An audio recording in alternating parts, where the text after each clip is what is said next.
details of Toronto, the top 5 stabbing incident explained. They're not gonna come kill us. No. My boy, top 5.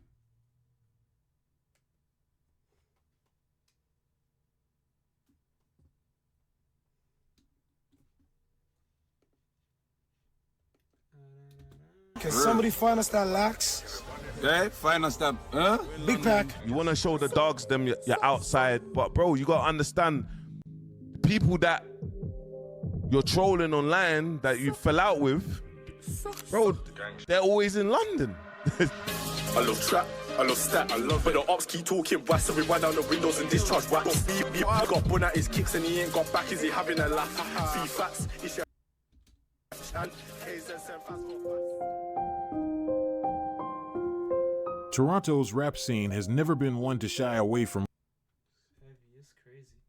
violence, but this time, the beef crossed borders. What started as a music festival appearance turned into an international headline when Toronto rapper Top5 was reportedly stabbed during an after-party in London. It all began at Wireless Festival, the UK's biggest hip-hop event. The 3-day celebration of rap, grime, dancehall, and R&B is held every summer in London's Finsbury Park. Since launching in 2005, it's evolved into a global stage, hosting everyone from Drake to Travis Scott to Stormzy. In July 2025, the festival returned bigger than ever, pulling in around 50,000 fans per day and head first. Top5 dissed fellow streamer Kai Cenat, claiming he wasn't as relevant as Aiden. Yo, you guys have to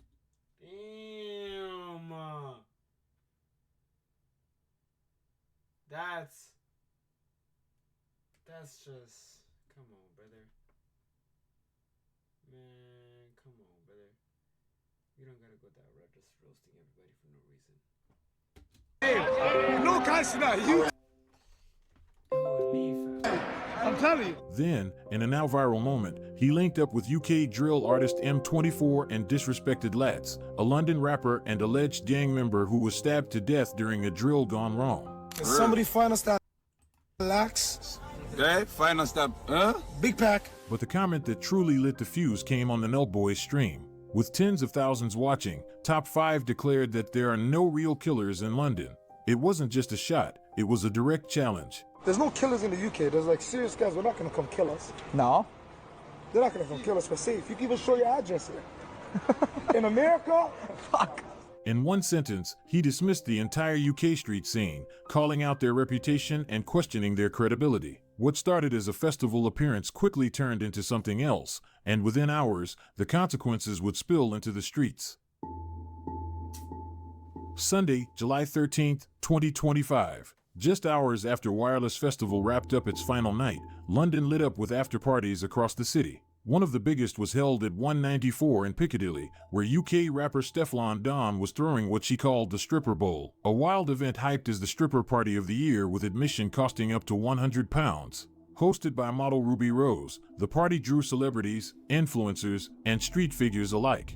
Lines stretched down the block. Inside, it was packed. But the celebration didn't last long. Later that night, chaos broke out just outside the venue. Amateur cell phone footage captured the moment a white Mercedes-Benz coupe, allegedly carrying Top5 and several members of his crew, the Go Get 'Em gang, was suddenly swarmed by more than 20 people. The crowd jumped on the hood, smashed the windshield, and tried to rip open the doors to drag Top5 out of the car. Fortunately for him, he was rumored to be tucked deep in the back seat, out of arm's reach, but that didn't mean he was safe. Minutes later, photos surfaced of what appears to be Top5 lying on the ground, blood on his leg, with someone applying pressure to the wound. Witnesses say he was stabbed during the attack, though the exact moment wasn't caught on video.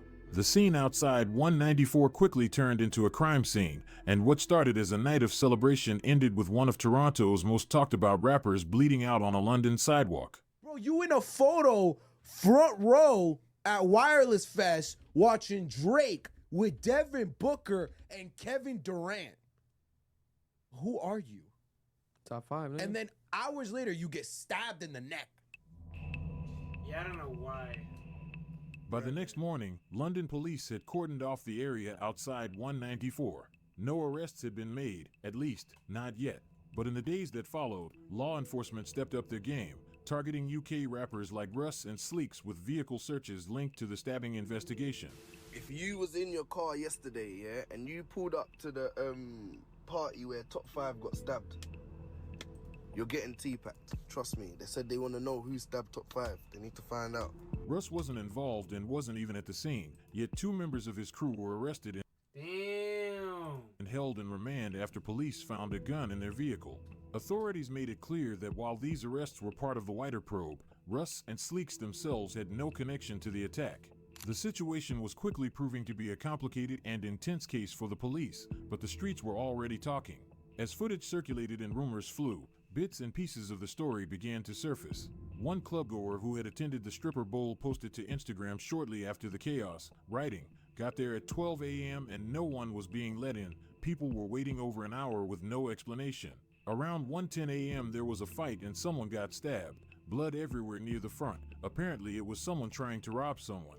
But what stood out most wasn't what was being said, it was what wasn't. Mainstream news outlets stayed quiet, with no reports on the stabbing, the mob, or even Top 5's name. Everything was being passed through word of mouth, on IG Lives, Reddit threads, and comment sections, and in the world of street beefs, that's how misinformation spreads fastest. The dominant narrative was that Top 5 got caught slipping, and this was retaliation for the shots he fired at UK rappers online the day before. That theory picked up steam when UK rapper Ratlin chimed in under a viral post claiming Top 5 had been running down the road yelling, "Call 911. Ratlin wrote, "Police boy, about call 911. He then followed up with, "People need to do some research before you troll the wrong rapper and end up famous for the wrong reasons." Over on UK drill subreddits, the forums lit up. Users accused Top 5 of being reckless, saying he doesn't move tactical and is too addicted to clout. In their eyes, he didn't just walk into a setup, he created the blueprint to his own downfall. Reactions to Top 5 getting stabbed came fast and loud, from the streets, the podcasts, and even some of hip-hop's biggest names. Joe Budden, who didn't hold back, called out Top 5's reckless moves. And how many times you gonna ask God to overlook your stupidity? Yeah. You've been stupid all year. I don't talk about it because you're that stupid. But you've been stupid all year. You've been saying things to jam up yourself and people around you all year. I'm surprised somebody has not put a stop to it yet. Real toughness, he said, comes with wisdom, not live-stream beef and provocation. You know this beef really went global when Kanye West slid into Top 5's DMs, comparing him. Oh, you made it to Paris. I also know you're thinking in your brain right now. Didn't know I'm coming, yeah. Like John Wick after they soldier. To John Wick for surviving the attack. That message wasn't just respect, it was a statement. The world was watching, and this Toronto-London feud wasn't just local drama anymore, it was international.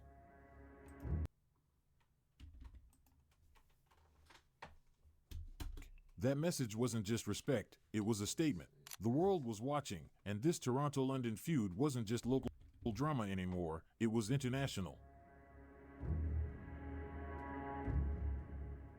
As online chatter blamed UK gangs for the stabbing, the real story was starting to unfold, and it had nothing to do with London. What many in the UK drill scene didn't realize was that Top 5 had been caught in the middle of a deadly internal beef back home. It involved his crew, the Go Get 'Em Gang, and Northside Jane and Finch-based music collective, Blue Feather Records, a group tied to major names like Pressa, Bundog, and YG. I covered their issues in detail in the previous video. I suggest checking it out, but for now I'll provide a brief summary of how their feud started. You see, Top 5 and BFR weren't always enemies. In fact, they used to roll together. But the split began when BFR were spotted partying in Dubai with XO, the label The Weeknd is signed to. For those who don't know, XO and Drake's Camp, October's very own, haven't been on good terms for years. There's been quiet tension between the two Toronto powerhouses, and in the streets, that divide runs deep. So when BFR were seen partying with XO in Dubai, it didn't sit right with Top 5, someone who's made it clear that he backs Drake all the way. In his eyes, rocking with XO meant choosing sides, and he wasn't about to let that slide. What started as quiet tension soon exploded into public disrespect. On social media, Top 5 began openly dissing BFR, accusing them of switching sides and throwing loyalty out the window. He didn't mince words. In one post, he wrote, "Your label's drowning and I'm the lifeguard. You do this to the president? Fuck BFR." The shots didn't end there. About a month before the stabbing, Top 5 went live on Kick from an amusement park in Vaughan, a suburb just outside of Toronto. The live stream was nothing short of shocking. Broadcasted from an amusement park filled with families and kids, a place meant to be an escape from the chaos, Top 5 turned it into a war zone invite. He called out his ops directly, challenging them to come find him, giving them a 55-minute countdown. I brought your chain for you to get back 55 minutes. 55 minutes ago. And during that time, he let off a string of disrespectful shots, with BFR at the top of the list. YG, your dad lives in Brooklyn, homeless.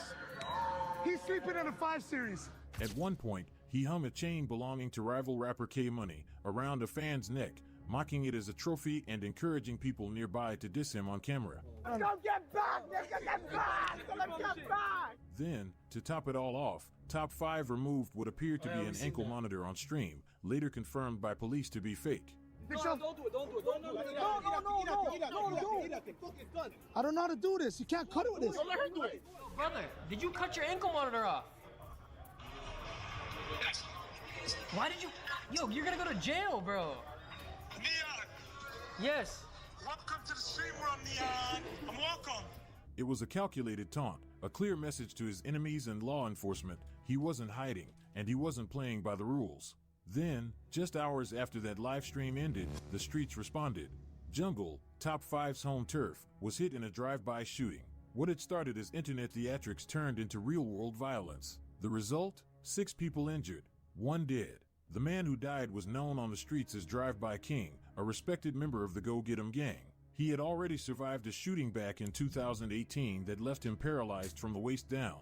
This time, he wasn't so lucky. It was a clear message to Top 5. The disrespect wouldn't go unanswered. What was once an online beef had officially crossed the line, and now bodies were dropping. But even after the bloodshed, neither side backed down. If anything, the feud only intensified. For weeks following the mass shooting in Jungle, Driftwood Court, the block BFR calls home, came under constant fire. Almost every other night, shots rang out. In one incident, a stray cat was found dead, riddled with bullets. In another, an innocent man was struck by gunfire and left in critical condition, caught in the crossfire of a war that showed no signs of slowing down. The streets were heating up, and all roads were leading to a violent showdown. Fast forward to July, and both crews found themselves in London for Wireless Festival, thousands of miles from home, but still deep in the same war. Just crazy. As Top 5's beef with BFR came into focus, people started going back, analyzing every frame of footage from the night of the stabbing, and what they found was shocking. Just minutes before the attack, Top 5 is seen in a now viral clip, caught off guard as a fan welcomes him to London. At first, he plays it cool, but then his eyes drift into the distance. Something or someone had him on edge. Moments later, he turns and frantically says, "Money man, forward, bro." Referencing one of his closest Go Get 'Em gang members. He hops into the car, then the video cuts. But another video would surface, this one offering a glimpse of the danger Top 5 may have sensed coming. The clip starts with what looks like FB, a BFR member, darting across the screen. In the background, Bundog's voice can be heard, asking, his signature high-pitched tone instantly recognizable. BFR members are then seen looking back, focused on someone or something approaching from a distance. Seconds later, 2 masked men dressed in all black step into frame. Their build, posture, and movement led many to believe they were Moneyman and Larry, 2 known enforcers from the Go Get 'Em gang with serious reputations in the streets. In the chaos, Larry appears to lunge at someone wearing a white button-up, believed to be YG. The clash is fast and chaotic. No one was seriously injured, but the footage told its own story, and it didn't take long before the internet started connecting the dots. Viewers began comparing the viral clip of the white Mercedes getting swarmed to the earlier footage of BFR getting chased, and something wasn't adding up. The backgrounds didn't match. That's when whispers from people who were actually at the party started leaking out. According to multiple attendees with ties to the streets, Top 5 wasn't even in that white Benz, nor was he the one seen laid out on the ground. They say the real attack happened outside the venue, right on the sidewalk that leads to the infamous stripper bowl. It's believed members of BFR tried to snatch Top 5's chain, and in the chaos that followed, someone sliced his neck. The chain stayed with Top 5, but the damage was already done. This was no longer about diss tracks or internet streams. The feud between the Go Get 'Em gang and BFR had just gone international. In the days following the stabbing, the mystery surrounding Top 5's condition only deepened. Rumors were flying, footage was circulating, and no one knew for sure what was real. But then, Top 5 broke his silence, and he did it in the most cryptic, calculated way possible. He dropped a photo of Donald Trump, captured just seconds after surviving an assassination attempt, his fist raised in defiance, blood dripping down his ear. It was his way of saying, "I'm still standing." But YG wasn't impressed. In response, he fired back with a photo of the shooter, the kid who nearly took Trump's life. The message was clear and brutal. Don't celebrate surviving. What the frick? Yo, nah. Remember who pulled the trigger. The next day, DJ Academics provided the world with an update on Top 5's condition. He said 5 had undergone surgery and was in recovery. But it was the details that caught everyone off guard. A scar, reportedly over 17 inches long, can be seen here running across his neck, a far cry from earlier rumors that he'd been stabbed in the leg. Someone pulled up and cut him in his throat from here to about here. From his description, it was 17 inches. He's currently in the hospital. He can't travel for a while. His parents flew in to take care of him, to be by his side. I eventually was able to talk to him. It was a gut-wrenching conversation, to say the very least. His whole neck was bandaged up every few seconds because I guess, I don't know how the cut works, but I guess there was fluid getting into either like his airwave or whatever, but he kept coughing like every single time. What I will say is that he's lucky to have his life. While talking to him, he told me that he feels lucky to be alive, 100%. This new info shifted the entire narrative. The attack wasn't just a scuffle, it was a near-deadly ambush. Then, just days later, Top 5 surprised everyone again. He called into Neon's live stream, casually telling fans he'd be back to streaming as early as Friday. I love you, bro. I want you to know that you're gonna bounce back 20 times harder, and I'm gonna give you a big kiss on the cheek. You're fire. Don't do that.